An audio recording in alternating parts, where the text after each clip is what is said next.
स्वागत है। मैं आपके साथ फरहान नाज। ಓಕೆ, ಮೊದಲನೇದಾಗಿ ನಾನು ನಿಮ್ಮೆಲ್ಲರಿಗೂ ಕೂಡ ನನ್ನ ಕೃತಜ್ಞತೆಗಳನ್ನು ಸಲ್ಲಿಸೋಕ್ಕೆ ಇಷ್ಟಪಡ್ತೀನಿ.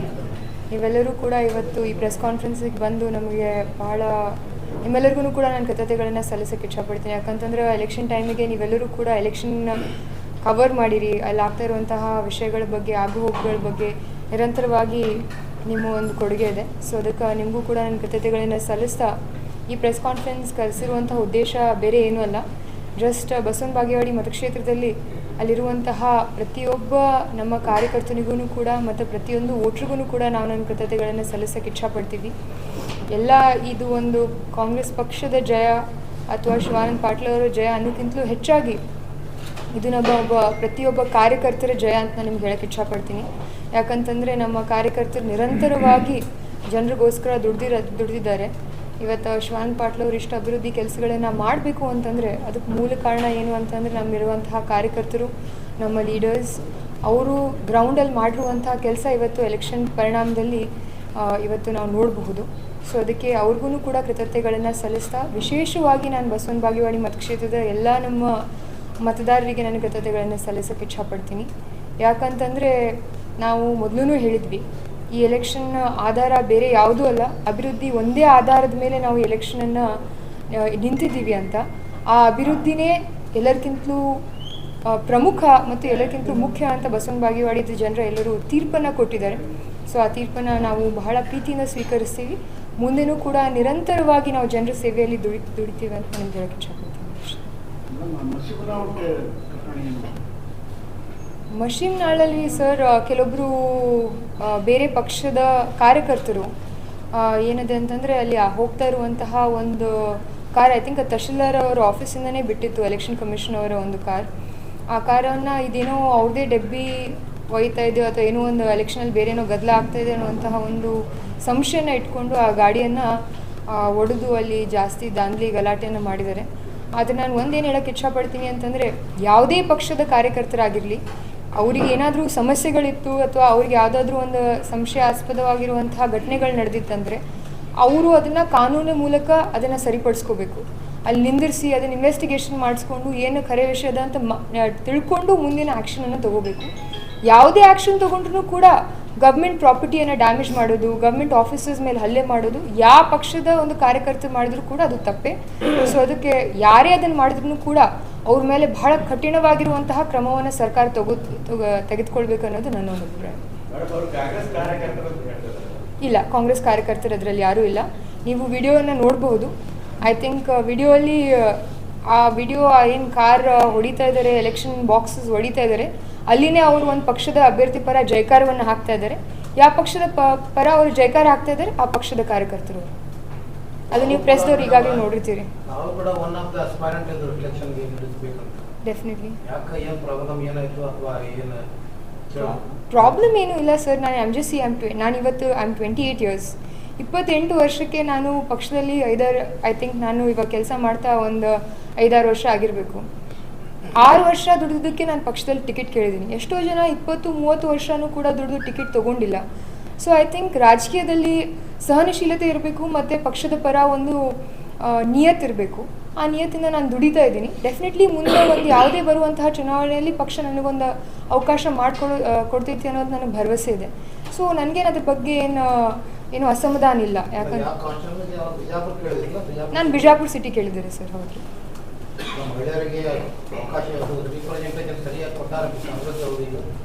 ಐ ಫೀಲ್ ಲೈಕ್ ಯಾವ ಪಾರ್ಟಿನೂ ಕೂಡ ಸ್ಯಾಟಿಸ್ಫ್ಯಾಕ್ಟ್ರಿಲಿ ಹೆಣ್ಮಕ್ಳಿಗೆ ರೆಪ್ರೆಸೆಂಟೇಷನ್ ಕೊಟ್ಟಿಲ್ಲ.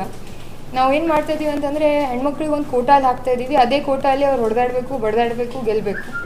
ಆದರೆ ನೀವೆಲ್ಲರೂ ಕೂಡ ಎಲ್ಲ ಒಂದು ಎಲೆಕ್ಷನ್ ಒಳಗಿರುವಂತಹ ಎಲ್ಲ ಮತದಾರರ ಸಂಖ್ಯೆಯನ್ನು ನೋಡಿದ್ರೆ ಅದರೊಳಗೆ 50% ಜನ ವೋಟರ್ಸ್ ಹೆಣ್ಮಕ್ಳಿದ್ದಾರೆ. ಒಂದು ಅಡಿಕ್ವೇಟ್ ರೆಪ್ರೆಸೆಂಟೇಷನ್ ಬೇಸಿಸ್ ಮೇಲೇ ಇವಾಗ ನೀವು ಬೇರೆ ಬೇರೆ ಮೀಸಲಾತಿಗಳನ್ನು ಕೊಡ್ತೀರಿ. ಪಾಪ್ಯುಲೇಷನ್ ಆಧಾರದ ಮೇಲೆ ನೀವು ಒಂದು ಲೆವೆಲ್ ಆಫ್ ಮೀಸಲಾತಿಯನ್ನು ಕೊಡ್ತೀರಿ. ಅದೇ ಪಾಪ್ಯುಲೇಷನ್ ಆಧಾರದ ಮೇಲೆ ನೀವು ಮಹಿಳೆಯರಿಗೆ ಮೀಸಲಾತಿ ಕೊಟ್ಟರೆ ನಮಗೆ 50% ರಿಸರ್ವೇಷನ್ ಕೊಡಬೇಕಾಗ್ತಿತ್ತು. So I feel like Congress ಆಗಿರಲಿ, BJP ಆಗಿರಲಿ ಅಥವಾ JDS ಆಗಿರಲಿ, ಯಾವುದೇ ಪಕ್ಷಗಳನ್ನು ಕೂಡ ಮಹಿಳೆಯರ ಒಂದು ರೆಪ್ರೆಸೆಂಟೇಷನ್ ಬಗ್ಗೆ ಸರಿಯಾದ ನಿರ್ಧಾರವನ್ನು ತೆಗೆದುಕೊಂಡಿಲ್ಲ ಅಂತ ನನ್ನ ಒಂದು ವೈಯಕ್ತಿಕ ಅಭಿಪ್ರಾಯ. ಈಗ ಕರ್ನಾಟಕದಲ್ಲಿ ಚುನಾವಣೆಗಿಂತ ಮೊದಲು ಕಾಂಗ್ರೆಸ್ಸಿಗೆ ಇಂಥ ಒಂದು ಗೌರವವಾದಂಥ ಮೆಜಾರಿಟಿ ಸಿಗ್ತದೆ ನಿಮ್ಗೆ ಏನಾದರೂ ಅನ್ಸಿದೆ? ಡೆಫಿನೆಟ್ಲಿ ನನಗೆ ಅನ್ಸುತ್ತೆ ರೀ ಸರ್. ಯಾಕಂತಂದರೆ ನೀವು ಎಲೆಕ್ಷನ್ ನೋಡ್ಬೋದು, ಬೇರೆ ಬೇರೆ ಪಕ್ಷಗಳು ಬರೀ ಜಾತಿ ಆಧಾರ ಮೇಲೆ ಅಥವಾ ಒಂದು ನಾವು ಮಾಡಿರುವಂತಹ ಇನ್ನೊಂದು ಕುಟುಂಬದ ಹೆಸರು ಮೇಲೆ ಯಾವುದೋ ಒಂದು ಬೇರೆ ಬೇರೆ ವಿಷಯಗಳನ್ನ ತೆಗೆದುಕೊಂಡು ಅವ್ರು ಎಲೆಕ್ಷನಿಗೆ ನಿಂತಿದ್ರು. ಆದರೆ ಕಾಂಗ್ರೆಸ್ ಪಕ್ಷ ಯಾವತ್ತಿದ್ರೂ ಕೂಡ ಅಭಿವೃದ್ಧಿ ಪರ, ಸಾಮಾನ್ಯ ಜನರ ಒಂದು ಕಷ್ಟದ ನಿವಾರಣೆಯನ್ನು ಮಾಡುವಂತಹ ಒಂದು ಉದ್ದೇಶವನ್ನು ಇಟ್ಕೊಂಡು ಎಲೆಕ್ಷನಿಗೆ ಇಳಿದಿತ್ತು. ಸೊ ನನಗೆ ಭಾಳ ಭರವಸೆ ಇತ್ತು ರೀ ಸರ್. ಯಾಕಂದರೆ ನಾವು ಗ್ಯಾರಂಟಿ ಕಾರ್ಡ್ ಸ್ಕೀಮ್ ಆಗಿರ್ಬೋದು, ಅಥವಾ ಯುವಕರ ಪರ ಯೋಜನೆ ಆಗಿರ್ಬೋದು, ಮಹಿಳೆಯರ ಪರ ಯೋಜನೆ ಆಗಿರ್ಬೋದು, ಎಲ್ಲ ಯೋಜನೆಗಳು ಕಾಂಗ್ರೆಸ್ ಪಕ್ಷದಲ್ಲಿರುವಂತಹ ಎಲ್ಲ ಯೋಜನೆಗಳನ್ನು ಕೂಡ ಸಾರ್ವಜನಿಕರ ಹಿತಾಸಕ್ತಿಯಲ್ಲಿತ್ತು. ಸೊ ಅದಕ್ಕೆ I am very confident, I was very confident that ನಮಗೆ ಪೂರ್ಣ ಬಹುಮತ ಸಿಗುತ್ತೆ ಅಂತ. ಸರ್ ಅದು ರಾಜಕೀಯ ಹೋಗುಗಳಲ್ಲಿ ಆಗೋದು ಅದು ಅನಿವಾರ್ಯ. ಐ ಫೀಲ್ ಕೆಲವೊಬ್ಬರಿಗೆ ಗೆಲ್ತಾರೆ, ಕೆಲವೊಬ್ರು ಸೋಲ್ತಾರೆ, ಅದರೊಳಗೆ ಎರಡು ಮಾತಿಲ್ಲ. ಆದರೂ I feel like there must be some local factors that have played some part in it. But Bijapur ಸಿಟಿನಾಗ ಇತ್ತಂದ್ರೆ ಅದು ವೋಟರ್ಸ್ ಡಿಸೈಡ್ ಮಾಡಾರಲ್ಲ ಸರ್. ಅವ್ರು ಯಾವುದೇ ಒಂದು ತೀರ್ಪನ್ನು ಕೊಟ್ಟರು ಕೂಡ ಅದನ್ನು ಸನ್ಮಾನ ಮಾಡೋದೇ ನಮ್ಮ ಜವಾಬ್ದಾರಿ. ಸೊ ಅದಕ್ಕೆ ಇನ್ನು ಮುಂದೆ ಕಾಂಗ್ರೆಸ್ ಪಕ್ಷದಲ್ಲಿ ಮತ್ತೇನು ನ್ಯೂನತೆಗಳದಾವ ಅದನ್ನು ಇನ್ನೂ ಸರಿಪಡಿಸ್ಕೊಂಡು ಇನ್ನೂ ಒಂದು ಒಳ್ಳೆ ಎಫರ್ಟ್ ಮಾಡೋಕ್ಕೆ ನಾವು ಪ್ರಯತ್ನ ಮಾಡ್ತೀವಿ. ಆದರೆ ಇಲ್ಲಿರುವಂತಹ ಕಾಂಗ್ರೆಸ್ ಅಭ್ಯರ್ಥಿ ಅವರ ಪೂರ್ಣ ಬಲವನ್ನು ಹಾಕಿ ಇಲ್ಲಿರುವಂತಹ ಎಲ್ಲ ಕಾಂಗ್ರೆಸ್ ನಾಯಕರನ್ನು ಕೂಡ ನಾವು ಅಭ್ಯರ್ಥಿ ಪರ ಇದ್ವಿ, ಅವರ ಪರವಾಗಿ ನಾವು ನಿರಂತರವಾಗಿ ಶ್ರಮಿಸಿದ್ದೀವಿ. ಆದರೂ ಒಂದು ಯಾವುದೋ ಕಾರಣಾಂತರಗಳಿಂದ ಸ್ವಲ್ಪ ಸೋಲನ್ನು ನಾವು ಹೊಂದಿದ್ದೀವಿ ಅಂತಂದ್ರೂ ಕೂಡ ನಮ್ಮ ಕ್ಯಾಂಡಿಡೇಟ್ ಇಲ್ಲಿ ಬಹಳಷ್ಟು ಮತಗಳನ್ನು ತೊಗೊಂಡಿದ್ದಾರೆ, ಎಲ್ಲ ಸಮಾಜಗಳಲ್ಲಿನೂ ಕೂಡ ಮತವನ್ನು ತೊಗೊಂಡಿದ್ದಾರೆ. ಸೊ ಅದ್ರ ಬಗ್ಗೆ ನಮಗೆ ಬಹಳ ಹೆಮ್ಮೆ ಇದೆ. ಇಲ್ಲಿ ಕಾಂಗ್ರೆಸ್ ಪಕ್ಷದೊಳಗಿರುವಂತಹ ಬಿಜಾಪುರ ಸಿಟಿಯ ಎಲ್ಲ ಕಾರ್ಯಕರ್ತರಿಗೂ ಕೂಡ ನಾನು ಕೃತಜ್ಞತೆಗಳನ್ನು ಸಲ್ಲಿಸೋಕ್ಕೆ ಇಚ್ಛಪಡ್ತೀನಿ. ಅವ್ರ ಎದುರು ಎಷ್ಟೇ ರೀತಿ ಸಮಸ್ಯೆಗಳು ಬಂದ್ರೂ ಕೂಡ, ಚಾಲೆಂಜಸ್ ಬಂದ್ರೂ ಕೂಡ ಅವ್ರು ಭಾಳ ಬ್ರೇವ್ ಆಗಿ ಅದನ್ನು ಫೇಸ್ ಮಾಡಿ ಇಲ್ಲಿ ತನಕ ನಮ್ಮ ಪಕ್ಷದನ್ನು ತಂದಿದ್ದಾರೆ. ಅವ್ರಿಗೆ ನಾನು ಕೃತಜ್ಞತೆಗಳನ್ನು ಸಲ್ಲಿಸ್ತೀನಿ.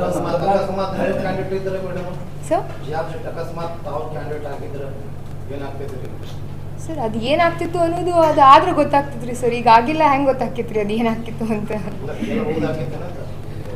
ಸರ್ ಯಾರೇ ಇದ್ರೂ ಕೂಡ ನನ್ನ ಅಭಿಪ್ರಾಯ ಪ್ರಕಾರ ಐ ಆಮ್ ಪ್ರಿಟಿ ಶ್ಯೂರ್ ಇವಾಗ ಇಲ್ಲಿರುವಂತಹ ಲೋಕಲ್ ಬಿಜಾಪುರ ಕ್ಯಾಂಡಿಡೇಟ್ನು ಕೂಡ ನಿಂತಾಗ ನಾನು ಗೆಲ್ತೀನಿ ಅಂತಲೇ ನಿಂತಿರ್ತಾರೆ. ಯಾರು ನಾನು ಸೋಲ್ತೀನಿ ಅಂತ ಯಾರೂ ನಿಂತಿರೋದಿಲ್ಲ. ಐ ಆಮ್ ಪ್ರಿಟಿ ಶ್ಯೂರ್ ಅವ್ರೂ ಕೂಡ ನಾನು ಗೆಲ್ತೀನಿ ಅಂತಲೇ ನಿಂತಿದ್ರು. ಅವ್ರಿಗೂ ಕೂಡ ಒಂದು ಭರವಸೆ ಇತ್ತು. ಯಾವುದೋ ಒಂದು ಕಾರಣಗಳಿಂದ ಆ ಎಲೆಕ್ಷನ್ ರಿಸಲ್ಟ್ ಆ ರೀತಿ ಬಂದಿಲ್ಲ. ನಾನು ನಿಂತು ನನಗೆ ಗೆಲ್ತೀನಿ ಅನ್ನೋದೇ ಭರವಸೆ ಇತ್ತು. ಅದು ನಿಂತಿಲ್ಲ, ಈಗ ಗೊತ್ತಾಗಲ್ಲ ಸರ್. ಈಗ ನಿಮ್ಮ ಮೇಲೆ ಆ ಗಲಾಟೆ ಏನಾಗಿತ್ತಲ್ಲ, ಹಾಂ ಸರ್, ಏನು ಗೊತ್ತೇ ಆಗಲಿಲ್ಲ ಸರ್. ಅದೇನು FIR ಮಾಡಿಸಿದ್ರು, ಅವ್ರ ಮೇಲೆ ಏನಾಯಿತು? ಯಾಕೆಂದ್ರೆ ಅದು ಸಣ್ಣ ವಿಷಯ ಅಲ್ಲ. ಹೆಣ್ಣ ಮಕ್ಕಳ ಮೇಲೆ ಒಂದು ಅನುಚಿತ ವರ್ತನೆ ಮಾಡೋದಿಲ್ಲ. ಅದ್ರ ಕುರಿತಾಗಿ ನೀವೇನು ಕ್ರಮ ತಗೊಂಡ್ರಿ ಅಥವಾ ಮುಂದೆ ಏನಾಯಿತು ಸರ್? ನಾನು ನಿಮ್ಗೆ ಹೇಳಬೇಕು ಅಂತಂದರೆ ಎಲೆಕ್ಷನಲ್ಲಿ ನಾನು ಇವತ್ತು ಎಲೆಕ್ಷನ್ಗೆ ನಾನು ಆ್ಯಕ್ಟಿವ್ ಪಾಲಿಟಿಕ್ಸಿಗೆ ನಾನು ನಿಂತೀನಿ ಅಂತಂದ್ರೆ ನಾನು ಮಹಿಳೆ ಅನ್ನೋದನ್ನೇ ನಾನು ಜಾಸ್ತಿ ಗಮನ ಕೊಟ್ಟಿಲ್ಲ. ಆ್ಯಕ್ಚುಲಿ ಅದನ್ನೇ ಮರಿಬೇಕಾಗಿತ್ತು ನಾನು ಫಸ್ಟ್. ಯಾಕಂತಂದರೆ ಎಲ್ಲ ಪಾಲಿಟಿಷಿಯನ್ಸಾಗಿ ನಾನು ಸ್ವಲ್ಪ ಬ್ರೇವ್ ಆಗಿ ಏನೇ ಇದ್ರೂ ಕೂಡ ಫೇಸ್ ಮಾಡಬೇಕು. ನಾನು ಮೇಲ್ ಪಾಲಿಟಿಷಿಯನ್ಸ್ ಹೋದ್ರೂ ಕೂಡ ಆಪೋಸಿಷನ್ ಪಾರ್ಟಿಗವ್ರು ಕೂಗು ಹಾಕ್ತಾರೆ, ಫೀಮೇಲ್ ಪಾಲಿಟಿಷಿಯನ್ಸ್ ಹೋದ್ರೂ ಕೂಡ ಕೂಗು ಹಾಕ್ತಾರೆ. ಅದೇ ನಮ್ಮದೇನು ಎಕ್ಸ್ಪೆಕ್ಟೇಷನ್ ಏನಿತ್ತು ಅಂತಂದರೆ ಮಹಿಳೆಯರಿದ್ದರೆ ಇನ್ನೊಂದು ಸ್ವಲ್ಪ ಸಭ್ಯವಾಗಿ ವರ್ತನೆ ಮಾಡಬೇಕು ಅನ್ನೋದು ನನ್ನ ಪರ್ಸನಲ್ ಎಕ್ಸ್ಪೆಕ್ಟೇಷನ್ ಇತ್ತು. ಆದರೆ ರಾಜಕೀಯವಾಗಿ ನಾನು ನಿಮ್ಗೆ ಹೇಳಬೇಕು ಅಂತಂದರೆ ಹೋಗುಗಳು ಕಾಮನ್. ನಾವು ಹೋದ್ರೂ ಅಲ್ಲಿ ಕೆಲವೊಬ್ರು ನಮ್ಮ ಕಾರ್ಯಕರ್ತರು ಕೂಡ ನಾವು ಮಾಡಬೇಡಿ ಅಂತಂದ್ರೂ ಕೂಡ ಕೆಲವೊಬ್ರು ಅಸಭ್ಯವಾಗಿ ಕೆಲವೊಂದು ಸರಿ ವರ್ತನೆ ಮಾಡ್ತಾರೆ, ಅದು ಕಾಮನ್. ಆದರೆ ನನಗೆ ಏನು ಬೇಜಾರಾಯಿತು ಅಂತಂದರೆ ಪತ್ರಿಕಾಗೋಷ್ಠಿ ಕರೆದು ನೀವು ಅಲ್ಲಿ ಲೋಕಲ್ ಪತ್ರಿಕಾಗೋಷ್ಠಿ ಕರೆದು ಕಣ್ಣಲ್ಲಿ ನೀರು ಹಾಕಿದ್ರಿ ಅಲ್ವಾ? ಅದು ಜಿಲ್ಲೆಯಲ್ಲಿ ಎಲ್ಲೋ ಒಂದು ಕಡೆ ಮಹಿಳೆಯರಿಗೆ ಒಂದು ಸೇಫ್ಟಿ ಇಲ್ಲ, ಇವರಿಗೆ ರಾಜಕಾರಣಿಗಳ ಮಕ್ಕಳಿಗೆ ಪತ್ನಿಯರಿಗೆ ಈ ಥರ ಕಷ್ಟ ಇದೆ ಅಂತಂದರೆ ನಾಳೆ ಬರುವಂಥ ಹೆಣ್ಣುಮಕ್ಕಳ ಪರಿಸ್ಥಿತಿ ಏನಾಗಲಿಕ್ಕಿಲ್ಲ ಅಂತಕ್ಕಂಥ ಯೋಚನೆ ಸಾರ್ವಜನಿಕ ವಲಯಗಳು ಚರ್ಚೆಗೆ ಆಗ್ತದೆ. ಅದ್ರ ಕುರಿತಾಗಿ ನೀವು ಏನು ಕ್ರಮ ತೊಗೊಂಡ್ರೆ ಅವ್ರ ಮೇಲೆ ಏನೋ ಒಂದು FIR ಆಯಿತು ಅಥವಾ ಏನು ತೊಗೊಂಡ್ರೆ ಅಂತ ಸ್ಪಷ್ಟೀಕರಣ? ನಾನು ಒಂದು ಹೇಳಬೇಕು ಅಂದರೆ ಸರ್, ನಾನು ಯಾವುದೂ ಕ್ರಮಗಳನ್ನು ತೆಗೆದುಕೊಂಡಿಲ್ಲ. ಅದಕ್ಕೆ ಮೂಲ ಕಾರಣ ಏನು ಅಂತಂದರೆ ಎಲೆಕ್ಷನ್ ಭಾಳ ಒಂದು ಸೂಕ್ಷ್ಮವಾಗಿರುವಂತಹ ಸಮಯ. ಅಲ್ಲಿ ಯಾವುದೇ ಒಂದು ನಾವು ನಿರ್ಧಾರ ತಗೋಬೇಕು ಅಂತಂದರೆ ರಾಜಕೀಯ ಲೆಕ್ಕಾಚಾರಗಳನ್ನು ಹಿಡ್ಕೊಂಡು ನಾವು ತೆಗೆದುಕೊಳ್ಬೇಕಾಗ್ತೈತಿ. ಆ ಒಂದು ದೃಷ್ಟಿಕೋನದಿಂದ ನಾವು ಫಸ್ಟ್ ಇನ್ಸಿಡೆಂಟ್ ಆದ ನಂತರ ಅವತ್ತು ರಾತ್ರಿ ಆಗಿದ್ದು ಏನು 11 ಗಂಟೆಗೆ ಇನ್ಸಿಡೆಂಟ್ ಆಯಿತು, ಅದ್ರ ಮರುದಿನನೇ ನಾವು ಪತ್ರಿಕಾಗೋಷ್ಠಿಯನ್ನು ಕರಿಬೋದಾಗಿತ್ತು. ಆದರೆ ಅದನ್ನ ಮರುದಿನ ನಾವು ಪತ್ರಿಕಾಗೋಷ್ಠಿಯನ್ನು ಯಾಕೆ ಕರೆದಿಲ್ಲ ಅಂದರೆ ಉದ್ದೇಶ ಏನು ಅಂತಂದರೆ ಇದನ್ನು ದೊಡ್ಡದು ಮಾಡೋದು ಬೇಡ, ಇಲ್ಲಿಗೆ ಸಮಾಪ್ತ ಮಾಡೋಣ. ಯಾಕಂತಂದರೆ ಇದನ್ನು ತೊಗೊಂಡ್ರೆ ಅವ್ರೇನು ಇಶ್ಯೂ ಮಾಡ್ತಾರೆ, ಇಲ್ಲ ಇವರು ಸಿಂಪತಿಗೋಸ್ಕರ ಮಾಡಕತ್ತಾರ, ಇನ್ನೊಂದು ಗೋಸ್ಕರ ಮಾಡಕತ್ತಾರ ಅನ್ನುವಂಥ ಮಾತುಗಳು ಬರ್ತಾವ ಅಂತ ಯೋಚನೆ ಮಾಡಿನೇ. ಮತ್ತು ಅಲ್ಲಿ ಲೋಕಲ್ನಾಗ ಹಿರಿಯರು ಏನಂದ್ರು, ಇಲ್ಲ ನಾವು ಬಗೆಹರಿಸ್ತೀವಿ ಮೇಡಮ್, ಬೇಡ ಹಳ್ಳಿ ಲೆವೆಲ್ನಾಗ ಇಷ್ಟೇ ಇರ್ತೈತಿ, ನಾವು ಅವರು ಹಿರಿಯರ ಜೊತೆ ಮಾತಾಡಿದ್ವಿ, ಇಲ್ಲಿಗೆ ಮುಗಿಸೋಣ ಅನ್ನೋ ಒಂದು ಮಾತನ್ನ ಹೇಳಿದ್ಮೇಲೆ ನಾವು ಅದನ್ನು ಮುಗಿಸಿದ್ವಿ. ನನಗೆ ಯಾಕೆ ಪತ್ರಿಕಾಗೋಷ್ಠಿ ಮಾಡಿದೆ ಅಂತಂದ್ರೆ ಅದ್ರ ಒಂದಿನ ಬಿಟ್ಟು ಅವ್ರು ಫೇಸ್ಬುಕ್ ಮತ್ತು ಸಾಮಾಜಿಕ ಜಾಲತಾಣದ ವಲಯದಲ್ಲಿ ನಮ್ಮ ತಾಯಿಯವರ ಹೆಸರನ್ನು ಎತ್ಕೊಂಡು ಈ ಹೆಣ್ಮಗಳು ಓಡೋದ್ಲು, ಎಮ್ ಎಲ್ ಎ ಹೆಂಡತಿ ಓಡೋಗ್ಲು ಅಂತಾರೆ ಅಸಭ್ಯವಾಗಿರುವಂತಹ ವರ್ತನೆಯನ್ನು ಅಪಪ್ರಚಾರವನ್ನು ಅವ್ರು ಮಾಡಿದ್ರು. ಆ ಒಂದು ಅಪಪ್ರಚಾರವನ್ನು ತಡೆಗಟ್ಟಬೇಕು ಅನ್ನೋ ಒಂದು ಉದ್ದೇಶದಿಂದ, ಜನರಿಗೆ ಸತ್ಯ ಏನಿದೆ ಅಂತ ಮುಟ್ಟಿಸ್ಬೇಕು ಅನ್ನೋ ಒಂದು ಉದ್ದೇಶದಿಂದ ನಾನು ಪ್ರೆಸ್ ಕಾನ್ಫರೆನ್ಸ್ ಮಾಡಿದೆ. ಭಾವುಕ ನಾನು ಜಾಸ್ತಿ ಆಗಲ್ಲ, ಅದೊಂದು ಸರಿ ಆಗಿದೆ, ಮುಂದೆ ಆಗೋದಿಲ್ಲ ಅಂತ ನಾನು ನಿಮ್ಗೆ ಹೇಳಕ್ಕೆ ಇಷ್ಟಪಡ್ತೀನಿ ಸರ್. ಮೇಡಮ್, ಈಗ ಮತದಾರರು ಒಂದು ರೀತಿಯಿಂದ ಎಚ್ಚರಿಕೆಯನ್ನು ಕೊಟ್ಟಿದ್ದಾರೆ. ನೀವು ಅಧಿಕಾರದಲ್ಲಿ ಬಂದಿದ್ದೀರಿ, ಈ ಬಿಜೆಪಿ ಅವರು ಅಧಿಕಾರ ಇದ್ದಾಗ ಏನಾದರೂ ದುರುಪಯೋಗ ಮಾಡಿಕೊಂಡು ಭ್ರಷ್ಟಾಚಾರದಲ್ಲಿ ಮುಗಿದು ಅದೇ ರೀತಿಯಾಗಿ ನೀವು ಮಾಡಿದ್ರೆ ಅದು ಅವ್ರ ಗತಿ ನಿಮಗೂ ಆಗುತ್ತೆ ಅಂತ ಒಂದು ಎಚ್ಚರಿಕೆ ಗಂಟೆಯನ್ನು ಕೊಟ್ಟು ಪ್ರಾರ್ಥಿಸ್ತಾರೆ. ಅದನ್ನು 100% ರೀ ಸರ್. ಐ ಫೀಲ್ ಲೈಕ್ ಮತದಾರ ಯಾವತ್ತಿದ್ರು ಅವ್ರ ತೀರ್ಪು ಎಲ್ಲರಿಗಿಂತಲೂ ಶ್ರೇಷ್ಠ. ಅವ್ರು ಏನೇ ನಿರ್ಧಾರ ಮಾಡಿದ್ರು ಕೂಡ ಅದಕ್ಕೆ ನಾವು ತಲೆಬಾಗಬೇಕಾಗ್ತೈತಿ. ಅದೇ ರೀತಿ ಈಗ ಕಾಂಗ್ರೆಸ್ ಪಕ್ಷ ಆಡಳಿತಕ್ಕೆ ಬಂದೈತಿ ಅಂತಂದರೆ ಕಾಂಗ್ರೆಸ್ ಪಕ್ಷ ಯಾವತ್ತಿದ್ರೂ ಕೂಡ ಸಾರ್ವಜನಿಕರ ಹಿತಾಸಕ್ತಿಯಲ್ಲಿ ಕೆಲಸ ಮಾಡಿರುವಂಥ ಒಂದು ಪಕ್ಷ. ನಮ್ಮ ಇತಿಹಾಸ ಕೂಡ ನಮ್ಮ ಒಂದು ಸಾರ್ವಜನಿಕ ಸಂಘಟನೆಯಲ್ಲಿ ನಮ್ಮ ಇತಿಹಾಸ ಇದೆ. ಸೊ ಅದಕ್ಕೆ ನಾನೇನು ಜಾಸ್ತಿ ಹೇಳೋಕ್ಕೆ ಇಚ್ಛಪಡಲ್ಲ ರೀ ಸರ್. ನಾವು ಇವತ್ತು ಗವರ್ನೆನ್ಸ್ ಮಾಡಿದ್ಮೇಲೆ ನೀವು 5 ವರ್ಷ ಆದಮೇಲೆ ನೀವು ನಮ್ಗೆ ಹೇಳ್ರಿ.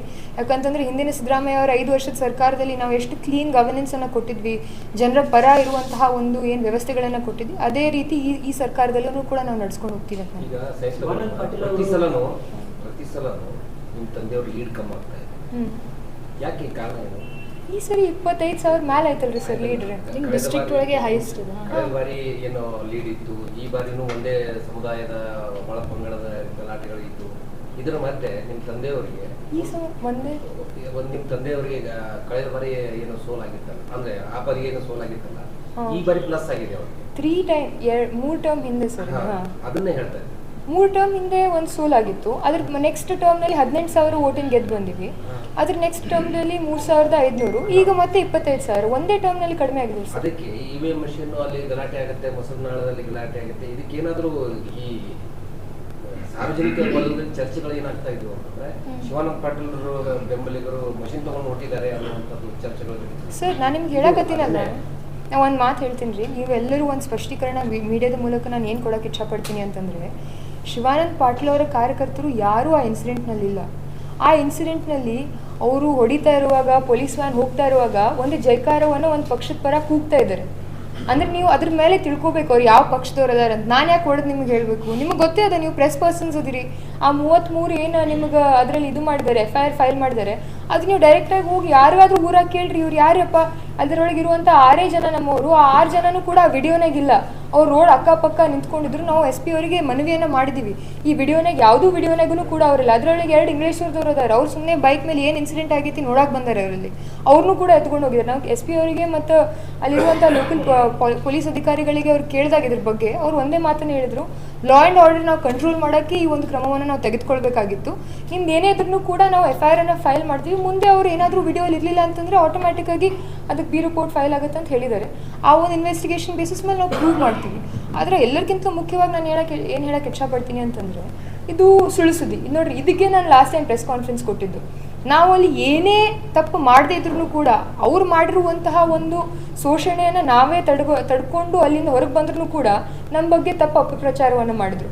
ಇದೇ ರೀತಿ ಇಲ್ಲಿ ಒಂದು ಇನ್ಸಿಡೆಂಟ್ ಆಗಿದೆ. ಆ ವಿಡಿಯೋ ಅಲ್ಲಿ ಕ್ಲಿಯರ್ ಆಗಿ ಅವರು ಒಂದು ಪಕ್ಷದ ಪರ, ಒಂದು ಅಭ್ಯರ್ಥಿ ಪರ ಜೈಕಾರವನ್ನು ಕೂಗ್ತಾ ಇದ್ದಾರೆ. ನೀವು ನನಗೆ ಕೇಳ್ತಾ ಇದ್ರಿ ಶಿವಾನಂದ ಪಾಟೀಲ್ ಅವರ ಏನೋ ಕಾರ್ಯಕರ್ತರು ನಾವ್ ಯಾಕೆ ಮಾಡ್ತೀರಿ ಸರ್? ನಾವು 25,000 ಮ್ಯಾಲೆ ಲೀಡಿಂಗ್ ಬಂದವ್ರು ನಾವ್ ಯಾಕೆ ಆ ಮಷೀನ್ ತಗೊಂಡು ಹೊಡಿತೀವಿ ಹೇಳ್ರಿ ನೀವು? ಸರ್ ಯಾರ ಪಕ್ಷದ ಪರ ನೀವು ಹೇಳಿದ್ರಿ? ಯಾರ ಪಕ್ಷದ ಪರ ಅವ್ರು ಜೈಕಾರ ಹಾಕ್ಯಾರಿ ಗಾಡಿನಾಗ ಹೋಗ್ತಾರೆ? ನೀವು ವಿಡಿಯೋನಾಗ ಕಾಣಿಸ್ತಿದ್ದು, ಆಡಿಯೋ ಕೇಳಿಸ್ತಿದ್ರು ಅದ್ರೊಳಗೆ.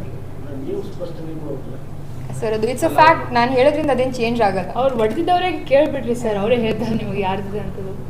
ಅವ್ರು ಅದಕ್ಕೆ ಸ್ಪಷ್ಟೀಕರಣನೂ ಕೊಡ್ತಾರೆ ಯಾಕೆ ಹೊಡೆದಾರೆ ಅನ್ನೋದು. ಅವಾಗ ನಿಮಗೆ ಕ್ಲಿಯರ್ ಆಗಿ clarification. Sir I feel like ಅದು ಪಕ್ಷದ ಒಂದು ನಿರ್ಧಾರ, ಅಲ್ಲಿರುವಂಥ ಹೈಕಮಾಂಡ್ ಒಂದು ನಿರ್ಧಾರ. ನಾನು ಸಾಮಾನ್ಯ ಪಕ್ಷದ ಕಾರ್ಯಕರ್ತೆ, ನಾನು ನಿಮ್ಗೆ ಏನು ಹೇಳ್ಬೋದು, ಯಾರು DCM ಆಗ್ತಾರೆ ಅಂತ ನಾನು ಹೆಂಗೆ ಹೇಳಕ್ಕೆ ಬರ್ತಿದ್ರಿ ಸರ್? Not really sure. ಆದರೆ ಐ ಆಮ್ ಪ್ರಿಟಿ ಶೋರ್ ನಮ್ಮ ತಂದೆಯವ್ರು ಅರ್ಹರಿದ್ದಾರೆ ಅನ್ನೋದು ನನ್ನ ಅಭಿಪ್ರಾಯ ವೈಯಕ್ತಿಕವಾಗಿ. ಯಾಕಂದರೆ ಅವರು 6 ಬಾರಿ ಶಾಸಕರಾಗಿದ್ದಾರೆ. ಅದ್ರ ಜೊತೆಯಾಗಿ ನಾವು ನಿರಂತರವಾಗಿ ಜನರ ಸೇವೆಯಲ್ಲಿ ದುಡಿದಿದ್ದೀವಿ. ಅದು DCC ಬ್ಯಾಂಕ್ ಆಗಿರ್ಬೋದು, PKPSಗಳಾಗಿರ್ಬೋದು, ಅಲ್ಲಿರುವಂತಹ ಒಂದು ಕೋಆಪರೇಟಿವ್ ಸಿಸ್ಟಮ್ ಆಗಿರಬಹುದು, ಅಥವಾ ನಮ್ಮ ಮತಕ್ಷೇತ್ರದೊಳಗಿರುವಂತಹ ಅಭಿವೃದ್ಧಿ ಕೆಲಸಗಳಾಗಿರ್ಬೋದು. ಭಾಳ ಒಂದು ದಕ್ಷ ರಾಜಕಾರಣಿ. ಅವ್ರಿಗೊಂದು ಅವಕಾಶ ಸಿಕ್ಕರೆ ನಿರಂತರವಾಗಿ ಅವ್ರ ಜನರ ಸೇವೆಯನ್ನು ಮಾಡ್ತಾರೆ ಅಂತ ನನಗೆ ಕಾಂಗ್ರೆಸ್ ಪಕ್ಷದಲ್ಲಿ ನೀವು ಒಂದು ಮಹಿಳೆಯರಲ್ಲಿ ನೀವು ಒಂದು ಸ್ಥಾನವನ್ನು ಪಡೆದುಕೊಂಡು ಯುವ ರಾಜಕಾರಣಿ ಜಿಲ್ಲೆಯಲ್ಲಿ ಯಾಕೆ ಬೆಳಗಿಲ್ಲ? ಬರೀ ನಿಮ್ಮ ಕ್ಷೇತ್ರ ಅಷ್ಟೇ ಇಂಡಿಗೆ ಹೋಗಿದ್ರಲ್ಲ ನೀವು? ಇಂಡಿಗೆ ಹೋಗಿದ್ದೀರಿ ಸರ್. ಮತ್ತೆ ಬೇರೆ ಕಡೆ ಯಾಕೆ? ಐ ಥಾಟ್ ಟೈಮ್ ಶಾರ್ಟ್ ಅದ್ರಿ ಸರ್. ನನಗೆ ಇನ್ಚಾರ್ಜ್ ಕೊಟ್ಟಿದ್ರು ಕೆಲವೊಂದು ಏರಿಯಾದು, ಆ ಏರಿಯಾನ ನಾನು ಸಮಗ್ರವಾಗಿ ನಡೆಸ್ತೀನಿ. ಡೈನಾಮಿಕ್ ಆಗಿ ರಾಜಕಾರಣದಲ್ಲಿ ಎಂಟ್ರಿ ಕೊಟ್ಟಿದ್ದಾರೆ, ಬಹಳ ಪ್ರಬುದ್ಧತೆ, ಈ ಥರದ್ದೆಲ್ಲ ವಿಚಾರಗಳಿದೆ. ಹಾಗಾಗಿ ಜಿಲ್ಲೆಯಲ್ಲಿ ಒಂಚೂರು ಯುವಕರನ್ನ ಸೆಳೆಯುವ ಆಗಲಿ, ಯುವತಿಯರನ್ನ ಅವರಿಗೆ ರಾಜಕಾರಣಕ್ಕೆ ಕರೆತರೋಣ ಈ ಪ್ರಯತ್ನ ನಿಮ್ಮಲ್ಲಿ ಏನೋ ಕಾಣಲಿಲ್ಲ. ಇಲ್ಲ, ಚುನಾವಣೆಯಲ್ಲಿ ಅನ್ನೋಕ್ಕಿಂತ ಮುಂಚೆ ನಾವು ಯೂತ್ ಕಾಂಗ್ರೆಸ್ ಎಲೆಕ್ಷನ್ ಮಾಡಿರುವಂಥ ಕಾಂಗ್ರೆಸ್ ಒಂದು ಹೋಗ್ಬಿಟ್ಟೆ. ಐ ಡೋಂಟ್ ಥಿಂಕ್ ನಾನು ಅಷ್ಟು ದೊಡ್ಡ ರಾಜಕಾರಣಿ ಅದೀನಿ ಅಂತ ನನಗೆ ಅನ್ಸಲ್ರಿ ಸರ್. ಇದ್ರೂ ಕೂಡ ನಾನು ಒಂದು ಮಾತಿನ ಹೇಳಕ್ಕೆ ಇಷ್ಟಪಡ್ತೀನಿ ಅಂತಂದರೆ, ಯೂತ್ ಕಾಂಗ್ರೆಸ್ ಎಲೆಕ್ಷನಲ್ಲಿ ನಾವು ಜಿಲ್ಲೆಯಲ್ಲಿ ಎಲ್ಲ ಕಡೆಯೂ ಯುವಕರ ಸಂಘಟನೆಯನ್ನು ಮಾಡಿದ್ವಿ. ನಾಗ್ಠಾಣಲ್ಲಿ ಮಾಡಿದ್ವಿ, ಚಡ್ಚನ್ದಲ್ಲಿ ಮಾಡಿದ್ವಿ, ಇಲ್ಲಿ ಮುಂದೆ ದೇವರಿಪ್ಪರಿಗೆ 2 ಬ್ಲಾಕ್ದಲ್ಲೂ ಕೂಡ ಮಾಡಿದ್ವಿ, ಆಮೇಲೆ ಇಂಡಿ ಭಾಗದೊಳಗಿರುವಂತಹ 2 ಬ್ಲಾಕ್ನಲ್ಲೂ ಕೂಡ ಮಾಡಿದ್ವಿ. ಸೊ ಅದಕ್ಕೆ ನಮ್ಮ ಪಕ್ಷದೊಳಗಿರುವಂತಹ ಎಲ್ಲ ಬ್ಲಾಕ್ನೂ ಕೂಡ ನಾವು ನಿರಂತರವಾಗಿ 2 ವರ್ಷ ಅವ್ರ ಯುವಕರ ಸಂಘಟನೆಯನ್ನು, ಅವ್ರ ಕಾರ್ಯಕ್ರಮಗಳನ್ನು ನೆರವೇರಿಸ್ಕೊಟ್ಟಿದ್ದೀವಿ. ಸೊ ಆ ಒಂದು ಭರವಸೆ ಮೇಲೆ ಅಲ್ಲಿರುವಂತಹ ಏನು ಯುವಕ ರಾಜಕಾರಣಿಗಳಿದ್ರು ಅವರು ಕೂಡ ಭಾಳ ಪ್ರಾಮಾಣಿಕವಾಗಿ, ಭಾಳ ಕೇಪಬಲ್ ಆಗಿದ್ದಾರೆ. ಅವರು ಎಲೆಕ್ಷನ್ ಹ್ಯಾಂಡಲ್ ಮಾಡುವಂಥ ಸರ್. ಆ ಎಲೆಕ್ಷನ್ ನಮಗೆ ಹೆಂಗೆ ಸಂಬಂಧಪಡ್ತಿದ್ರಿ ಸರ್? ಅಲ್ಲಿ ನಮ್ಮ ಪಕ್ಷನೇ ಬಂದಿದೆ, ಆ ಪಕ್ಷದ ಪರ ನಾವು ಯಾವತ್ತಿದ್ರೂ ಇದ್ದೀವಿ. ಅಲ್ಲಿರುವಂತಹ ಕ್ಯಾಂಡಿಡೇಟ್ಗೂ ಕೂಡ, ಅಲ್ಲಿರುವಂತಹ ಜನರಿಗೂ ಕೂಡ ನಾನು ಕೃತಜ್ಞತೆಗಳನ್ನು ಸಲ್ಲಿಸ್ತೀನಿ. ವಿಜಯಪುರ ನಗರದ ಆಕಾಂಕ್ಷಿ ಆಗಿದ್ರು ತಾವು, ಮತ್ತು ವಿಜಯಪುರ ನಗರದಲ್ಲಿ ವಿಜಯಪುರ ನಗರದಲ್ಲಿ ಸರ್ ನಾನು ಆ್ಯಕ್ಚುಲಿ ಒಂದೆರಡು ಕಡೆ ಬಂದಿದ್ದಾರೆ sir, to be very honest. ಆದರೆ ನಾನು ಭಾಳ ಪ್ರಚಾರ ಮಾಡಿದ್ದು ಬಸವನ ಬಾಗೇವಾಡಿ. ಯಾಕಂತಂದರೆ ನನಗೆ ಜಾಸ್ತಿ ಯುವಕರು, ಜಾಸ್ತಿ ಸಂಪರ್ಕ ನಮ್ಮ ತಂದೆಯವ್ರ ಮತಕ್ಷೇತ್ರ ಆಗಿರೋದ್ರಿಂದ ಅಲ್ಲಿ ಭಾಳ ಜನರ ಅಪೇಕ್ಷೆ ಇತ್ತು ನಾನು ಅಲ್ಲೇ ಜಾಸ್ತಿ ಸಮಯವನ್ನು ಕಳಿಬೇಕು ಅಂತ. ಮತ್ತು ವಿಶೇಷವಾಗಿ ನಮ್ಮ ಮಹಿಳೆಯರು ಜಾಸ್ತಿ ಇದ್ದಾರೆ ನಮ್ಮ ಮತಕ್ಷೇತ್ರದಲ್ಲಿ. ಅವರೆಲ್ಲರ ಜೊತೆ ನಾನು ಕೆಲಸ ಮಾಡ್ತಾ ಇರುವಂಥ ಸಮಯದಲ್ಲಿ ಜಾಸ್ತಿ ಸಮಯ ತಾಯಿಯವ್ರಿ ಬಂದಿಲ್ರಿ ಎಲೆಕ್ಷನ್ ಟೈಮಿಗೆ. ಇವರೇ ನಮ್ಮ ಸ್ಟಾರ್ ಕ್ಯಾಂಪೇನರ್ ಇದ್ರಿ. Sole star campaigner. ಯಾವತ್ತು ಸ್ಟಾರ್ ಕ್ಯಾಂಪೇನರ್? ಹೌದು. ಯಾರನ್ನೂ ಕರ್ಸಿಲ್ರಿ ನಾವು, ಇವ್ರನ್ನೊಬ್ಬರನ್ನೇ ಕರ್ಸಿವ್ರಿ ಎಲೆಕ್ಷನ್.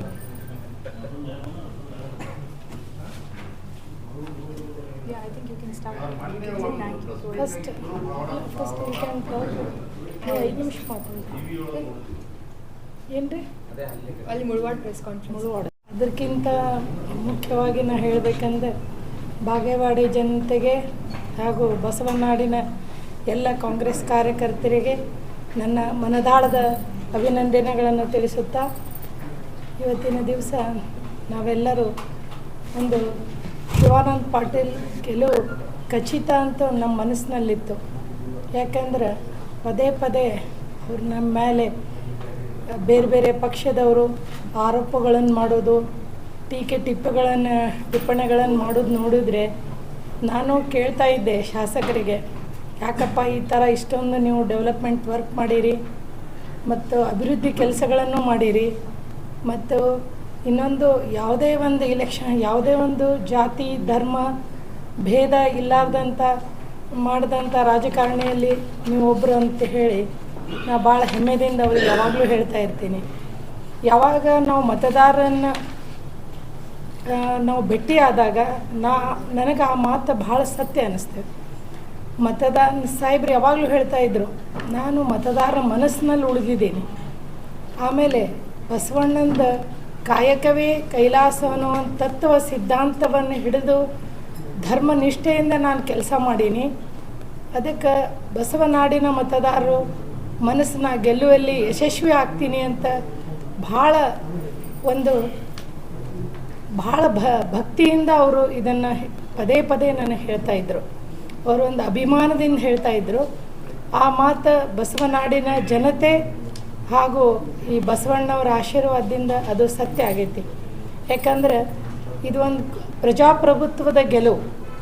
3 ಪಕ್ಷದವರು ಬೇರೆ ಬೇರೆ ಅಜೆಂಡಾ ಇಟ್ಕೊಂಡು ಇಲೆಕ್ಷನ್ ಫೇಸ್ ಮಾಡಿದರು. ಒಬ್ಬರು ನಿಮಗೆಲ್ಲ ಗೊತ್ತಿರ್ಬೋದು ಯಾವ್ಯಾವ ಅವ್ರ ಅಜೆಂಡಾ ಅದಾವಂತ ಈಗಾಗಲೇ ಪತ್ರಕರ್ತರಿಗೆ ಗೊತ್ತೈತಿ. ಆದರೆ ಶಿವಾನಂದ ಪಾಟೀಲ್ರದ್ದು ಒಂದೇ ಅಜೆಂಡಾ ಇತ್ತು, ನನ್ನ ಧರ್ಮ, ನನ್ನ ಜಾತಿ, ನನ್ನ ಕರ್ತವ್ಯ ಎಲ್ಲ ಒಂದೇ, ಅದು ಅಭಿವೃದ್ಧಿ ಅನ್ನೋದು ಒಂದೇ ಒಂದು ಅಜೆಂಡಾ ಇಟ್ಕೊಂಡು ಅವ್ರ ಮತ ಕೇಳಿದ್ದಕ್ಕೆ ಇದು ಭಾಳ ಜನರಿಗೆ ಪ್ರೇರಣೆದಾಯಕ ಆಯಿತು. ಆಮೇಲೆ ಮುಂಬರುವ ರಾಜಕಾರಣಿಗಳು ಒಂದು ಮಾದರಿ ಆಯಿತು ಅಂಥೇಳಿ ನನಗೆ ಇವತ್ತು ಅನ್ನಿಸ್ತಾ ಇದೆ. ಎರಡನೇದಾಗಿ ನಾನು ನಮ್ಮ ಮೇಲೆ ಆ ಥರ ಹಲ್ಲೆ ನಡೆದಿದ್ದು ನಾವು ಯಾವುದೇ ರೀತಿ ಒಂದು ಅದನ್ನು ನಾವು ಪ್ರಚಾರ ಮಾಡಲಾರ್ದೆ ಇರಲಿ. ಟೋಟಲ್ ಕ್ಲಿಯರ್ ಹೇಳ್ಬಿಡ್ರಿ ಮೇಡಮ್, ಏನು ಘಟನೆ ಆಯಿತು, ಏನು ಬಹುತೇಕ ಗೊತ್ತಿರೋದಿಲ್ಲ, ಏನು ಘಟನೆ ಎಲ್ಲ ಕಡೆ ಕ್ಲಾರಿಟಿ ಇಲ್ಲ. ಅವರೇ ಆಕ್ಚುಲಿ ಒಂದ್ಸಲ ಅದನ್ನ ಪೂರಾ ಘಟನೆನ ಆ್ಯಕ್ಚುಲಿ ಅದನ್ನು ಫೇಸ್ ಮಾಡಿದ್ದೆ ನಾನು ಒಬ್ಬಳೇ ಅವಳು, ಇವ್ರು ಯಾರೂ ಇರಲಿಲ್ಲ ಮಕ್ಕಳದು. ಆದರೆ ನನಗೆ ಗೊತ್ತಿತ್ತು ಶಾಸಕರು ಇದ್ದರು, ನಮ್ಮ ಮಕ್ಕಳು ಅದೇ ಕ್ಷೇತ್ರ ಒಳಗಿದ್ದರು. ನಾವು ಒಂದು 10:30ವರೆಗೆ ನಾವು ಕೋಲಾರ ಗ್ರಾಮಲ್ಲಿ ನಮಗೆ ಭಾಳ ಎಲ್ಲರೂ ಕಾರ್ಯಕರ್ತರು, ಕಾಂಗ್ರೆಸ್ ಕಾರ್ಯಕರ್ತರು ಅಲ್ಲೇ ಏನಾರು ಆಗ್ತದಂಥೇಳಿ ನಮಗೆ ಕಲ್ಲು ದೇಸಾಯರು ಇರ್ಬೋದು ಮತ್ತು ಊರಿನ ಎಲ್ಲ ಪ್ರಮುಖರು ನಮ್ಮ ಜೊತೆ ಇದ್ದು ನಮಗೆ ಕೋಲಾರ ದಾಟಿಸಿ ನಮಗೆ ಬಿಟ್ಟರು. ಯಾಕಂದರೆ ಈ ಥರ ಒಂದು ಏನೋ ಒಂದು ಭಯೋತ್ಪಾದಕರತೆ ಅವರೆಲ್ಲ ಬಿಹೇವಿಯರ್ಸ್ ಮಾಡೋದು ನೋಡಿ ನಮ್ಮ ಕಾರ್ಯಕರ್ತರು ನಮಗೆ ಭಾಳ ಕಾಜಿಯಿಂದ ನಮಗೆ ಊರು ಹೊರಗೆ ಕಳಿಸಿದರು. ಬಟ್ ನಾವೇನು ಮಾಡಿದೆವು, ಮುಳವಾಡ ಗ್ರಾಮಕ್ಕೆ ಬಂದು ಒಬ್ಬರ ಮನೆಯಲ್ಲಿ ಒಂದು ಟೀ ಕುಡ್ಕೊಂಡು ಅವರು ಭೇಟಿಯಾಗಿ ಹೋಗ್ಬೇಕಂತ ವಿಚಾರ ಮಾಡಿ ಒಬ್ಬರು ಭಾಳ ಒತ್ತಾಯಪೂರ್ವಕವಾಗಿ ಕರೆದ್ರು. ಆದರೂ ನಮ್ಮ ಸಾಹೇಬ್ರು ಅಬೌಟ್ 10:30 ನಮಗೆ ಹೊರಗಡೆ ಹೋಗ್ಲಿಕ್ಕೆ ಅವಕಾಶ ಇರಲಿಲ್ಲ. ಬಟ್ ಸ್ಟಿಲ್ ನಾವು ಒಂದು 10:30 ಮೇಲೆ ಅವರಿಗೆ ಚಹಾ ಕುಡ್ಲಿಕ್ಕೆ ಹೋಗಿ ಹೊರಗಡೆ ಬರ್ತಾ ಇದ್ದಂಗೆ ಒಂದು 3-4 ಜನ ಬಂದರು. ನಮ್ಮ ಕಾರ್ಯಕರ್ತರು 2 ಇದ್ದರು ನಮ್ಮ ಜೊತೆ. ಅವಾಗ ನಮಗೆ ನಮ್ಮ ಡ್ರೈವರಿಗೆ ಕುಡಿಲಿಕ್ಕೆ ಸ್ಟಾರ್ಟ್ ಮಾಡಿದ್ರು, ಗಾಡಿ ಚಾವಿ ಕಸ್ಕೊಂಡ್ರು. ಅವ್ರಿಗೆ ಏನಾದ್ರು ನಮ್ಮ ಮೇಲೆ ಸಂಶಯ ಇದ್ದರೆ ಆಫೀಸರ್ಸ್ ಕರೆಸಿ ಅಥವಾ ಮಹಿಳಾ ಕಾರ್ಯಕರ್ತರ ಕರೆಸಿ ನಮಗೆಲ್ಲ ಚೆಕ್ ಮಾಡಿಸ್ಬೋದಾಗಿತ್ತು. ಬಿಕಾಸ್ ನಾವು ಹೋಗಿದ್ದು ಪ್ರಚಾರಕ್ಕೋಸ್ಕರ. ಆಮೇಲೆ ನಮ್ಮ ಗಾಡಿಗಳೆಲ್ಲ ಇಲ್ಲಿದೆ ಬಿಜಾಪುರಿಂದ ಬರುವಾಗ 2 ಸರಿ ಚೆಕ್ ಆಗಿಬಿಡ್ತದೆ. ಮತ್ತು ಅಲ್ಲೇ ಅವ್ರಿಗೆ ಏನಾದ್ರು ಸಂಶಯ ಇದ್ದರೂ ಅವ್ರ ಕಾರ್ಯಕರ್ತರು ನಮ್ಮ ಕಾರ್ಯಕರ್ತರ ಕೇಳಿ ಡಿಸಿಷನ್ ಮಾಡೋದಿತ್ತು. ಅವರು ಆಡಿರುವಂಥ ಭಾಷೆ ಪದಗಳು ನಾವು ಯಾರ ಮುಂದೆ ಎಕ್ಸ್ಪ್ರೆಸ್ ಮಾಡುವಂಗಿಲ್ಲ. ಅದಕ್ಕೋಸ್ಕರ ನಮ್ಮ ಹೆಣ್ಮಕ್ಳು 5 ಜನ ನಾವು ಗಾಡಿಯಲ್ಲಿ ಬರೀ ಹೆಣ್ಮಕ್ಳು ಹೋಗಿದ್ದಕ್ಕೆ ನಾವು ಹೆದರ್ಕೊಂಡ್ಬಿಟ್ಟು ಸ್ವಲ್ಪ ನಮಗೇನು ಭಯ ಅನ್ನಿಸ್ತಂದ್ರೆ ಅವ್ರು ಕಲ್ಗಿಲ್ಲಿ ಹೋಗಿದ್ರೆ ನಮಗೆಲ್ಲಾದರೂ ಏನಾದರೂ ಪೆಟ್ಟಾಗಿತ್ತು ಅಂಥೇಳಿ ನಮ್ಮ ಇನ್ನೊಬ್ಬರು ಕಾರ್ಯಕರ್ತರ ಗಾಡಿ ತೊಗೊಂಡು ಬಂದಾಗ ನಾವು ಅವ್ರ ಹಿಂದೆ ಹೋದೆವು. ಅವರು ಬೆನ್ನು ಹಟ್ಕೊಂಡು ಬಂದರು ನಮಗೆ. ಅದು ಒಂದು ಭಾಳ ಘಟನೆ. ಅವ್ರಿಗೆ ಏನು ರೀಸನ್ನೇ ಕೊಡಲಿಲ್ಲ ನಮಗೆ. ಯಾವ ಪಕ್ಷ ಅಂದ್ರೆ ನನಗೆ JDS BJP ಇಬ್ಬರು ಕಾರ್ಯಕರ್ತರು ಇದ್ರಂತ ಹೇಳಿದ್ರು. ನಮ್ಗೆ ಯಾರು ಪರ್ಸ್ನಲಿ ಕಾರ್ಯಕರ್ತರು ಇವ್ರಿಗೆ ಅಡ್ಡಿ ಹಾಕಿ ಅಲ್ಲಿ ಬಿಜೆಪಿ ಇಲ್ಲ ರೀ, ಮುಳವಾಡ ಗ್ರಾಮದಲ್ಲಾಗಿದ್ದು. ನಮ್ಮ ಕೋಲಾರದಿಂದ ಸುರಕ್ಷಿತವಾಗಿ ಅವ್ರು ಮುಳವಾಡ ತನಕ ತಂದು ಬಿಟ್ರು. ಅಲ್ಲಿ most probably 2 days before function ಆಗಿತ್ತಲ್ಲ ಅಲ್ಲ, JDS 7ನೇ ತಾರೀಕು ಸರ್, 7ನೇ ತಾರೀಕು. ಯಾಕಂದ್ರೆ 8ನೇ ತಾರೀಕು ಅವತ್ತು ನಾವು ಬೈಕ್ ರ್ಯಾಲಿ ಮಾಡಿದ್ವಿ. 7ನೇ ತಾರೀಕಲ್ಲಿ ಸರ್ಕಲ್ ಒಂದು 20-25 ಜನ ನಿಂತಿದ್ರು JDS ಕಾರ್ಯಕರ್ತರು. ನಮ್ಮ ಗಾಡಿ ಒಳಗೆ ಹೋಗೋದು ನೋಡಿದ್ರು ಅವರು. ನೋಡಿ ಅದು ನನಗೆ ಗೊತ್ತಿಲ್ಲ ಅವ್ರು ಯಾವ ರೀತಿ ಪರ್ಪಸ್ಫುಲಿ ಮಾಡ್ಯಾರೋ ಅಥವಾ ನಮ್ಮ ಮ್ಯಾಗ ಏನಾರೇ ಸಂಶಯ ಬಂದು ಮಾಡ್ಯಾರೋ ಅಥವಾ ಅವರು ಭಾಳ ಅತಿರೇಕವಾಗಿ ಕುಡ್ದಿದ್ದು ನಿಶಾ ಒಳಗೆ ಮಾಡ್ಯಾರೋ ಗೊತ್ತಿಲ್ಲ. ಬಟ್ ನಾವು ಅವರಿಗೆ ಏನಾದರೂ ಎದ್ದು ಹೋಗಿ ಕೇಳಬೇಕಂತ ನಮ್ಮ ಮಹಿಳೆಯರೊಳಗೆ ಒಂದು 2 ಎದ್ದು ಹೋಗಿದ್ರು. ನಮ್ಮ ಕಾರ್ಯಕರ್ತರು ನಮಗೆಲ್ಲ ಕೈ ಮುಗಿದು ವಾಪಸ್ ಕಳಿಸಿದ್ರು. ಬಿಕಾಸ್ ನಾವು ಹೋಗಿದ್ದೆವು ಕೇಳಲಿಕ್ಕೆ ಅವರಿಗೆ. ನಾನು ಹೋಗಿದ್ದಿಲ್ಲ, ನಮ್ಮ ಮಹಿಳಾ ಕಾರ್ಯಕರ್ತರು 2 ಹೋಗಿದ್ರು ನಮ್ಮ ಗಾಡಿಯಲ್ಲಿರೋರು. ನಾವು ಕೇಳಿ ಬರ್ತೀವಂತ. ನಮ್ಮ ಕಾರ್ಯಕರ್ತರು ಏನಂದ್ರು, ಅವ್ರದ್ದು ಏನೂ ಹೋಶ್ ಒಳಗಿಲ್ರಿ, ಬ್ಯಾಡ್ರಿ, ಅವ್ರಿಗೇನೂ ಮಾಡೋದಿಲ್ಲ, ನೀವು ಸುಮ್ಮನೆ ಹೋಗಿಬಿಡ್ರಿ ಮೇಡಮ್ ಅಂಥೇಳಿ ನಮಗೆ ಇನ್ನೊಂದು ಗಾಡಿ ಒಳಗೆ ಕೂಡಿಸಿ ಕಳಿಸಿದ್ರು. ಸಿದ್ದಾಪುರ ಸರ್ ಇದ್ರು ಅಲ್ಲಿ. ಆಮೇಲೆ ಆಲ್ಮೋಸ್ಟ್ ಎಲ್ಲ ಊರಿನ ಹಿರಿಯರು ಬಂದರು. ಅದು ಆದಮೇಲೆ ನಮ್ಮ ಗಾಡಿ ಎಲ್ಲ ಅವ್ರಿಗೇನು ಸಂಶಯ ಇದ್ರೆ ಚೆಕ್ ಮಾಡ್ಬೋದಾಗಿತ್ತು. ಆದರೆ ಈ ಥರ ಘಟನೆ ನಮ್ಮ ಕ್ಷೇತ್ರದಲ್ಲಿ ನಡೆದಿದ್ದು ನನಗೆ ನವೀನ ಸಂಗತಿ ಅಂತ ಅನ್ನಿಸ್ತೈತಿ. ಅವ್ರ ಹೆಸರು ಮೇಲೆ ಕಂಪ್ಲೇಂಟ್ ಮಾಡಬೇಕು. ಬಿಕಾಸ್ ಅವ್ರ ಹೆಸರನ್ನು ನಮ್ಗೆ ಗೊತ್ತಿರಲಿಲ್ಲ ಏನಂಥೇಳಿ. ಇಲ್ಲ ಮಾಡೋಣ ಅಂತ ಹೇಳಿದರು. ಇಲ್ಲ ಪ್ರೆಸ್ ಆಮೇಲೆ ಅವ್ರು ಫೇಸ್ಬುಕ್ನಾಗೇನೋ ಇದು ಶಾಸಕರ ಪತ್ನಿ ಓಡೋದ್ರು ಏನೇನೋ ಹಾಕಿದ್ರಂತ ಪೋಸ್ಟ್.